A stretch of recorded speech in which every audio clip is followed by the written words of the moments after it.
what's up? It's Mansi. Welcome to my channel. Today I'm going to talk about the doctor-patient relationship. Now, this dynamic has a very unique setting because at one point we say that this is a very professional relationship, but then again, you're also telling your doctor everything that you would not imagine telling anyone else, from your vices to your bad habits. As doctors, we are trained more to listen and to observe and then to professionally communicate with the patients only the things that are necessary. And for patients, to talk more is more important. So safe to say there are times when there are certain things that we wish we could communicate with the patients. So I'm going to tell you the commonest things, the things that all doctors at some point or other in their life always think about telling their patients or wish that the patients realized on their own. Mostly the notion of people is that once we have trained to become a doctor, we get these superhuman powers to heal our body ourselves as well, which is not at all true. Whenever we say that we're sick, the common phrase that they use is doctors bhi bimar padte hai kya? So it's not something that we like to hear at all, and we want you to know that we are humans as well. If anything, we are more prone to getting sick because we are getting exposed to a lot of infections and a lot of things at the hospital all the time. So the next time if a doctor says that they got sick, please believe them and say that of course you got sick because you are exposed to infections all the time. I'm surprised you've managed to stay alive for this long.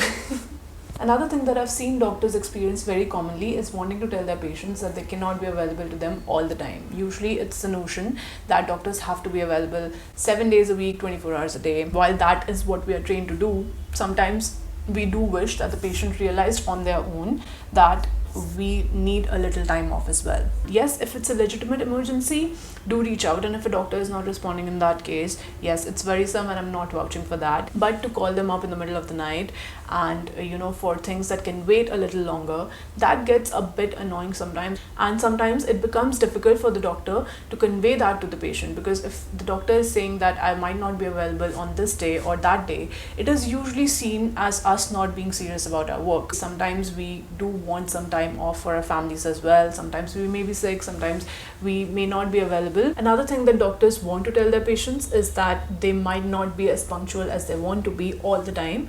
This is mostly related to the emergencies, and sometimes there are challenging cases or some problems that they might have to tackle before going on to the next thing. So when you're not getting enough attention, or you feel like you're not getting enough attention from your doctor as you should, it's mostly related to something they're already facing professionally. It's not you. It's not that they're inefficient or they're lazy. Very early from our medical training, when we're in first and second year, even going to the class is something which is construed as a very important thing of being on time, because we have to be on time and be punctual. When it comes to working in the hospital, sometimes there may be certain emergencies or challenging cases that might take up our time. Another thing that doctors want to tell their patients is that they are not all boring people. They're not always serious, and they're not always the boring duds who are always only thinking about studying. So judging us as a stereotype is something that we don't take well. Yes, we might not be as funny as we think, but if we crack a joke, mostly for doctors, seriousness is directly proportional to how good you are, because if you're serious, then it means that you must be good at what you do. So my point is, just because we are quirky, it should not make the patient feel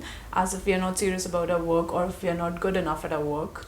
Alright, so those were the most common things that doctors want to communicate to their patients, and whether it's professional boundaries or the lack of wanting to be very open about these things with the patients, we generally fail to do that in a convincing manner. The next time you tackle any of these situations, do think about this video. If you're a medical professional and I missed something, if you notice that I missed something, then do comment below and mention the things that you have experienced yourself, wanting to convey to the patient and failing to do so. If you like this video, please don't forget to hit like and subscribe to my channel. I will see you guys very soon. Bye bye.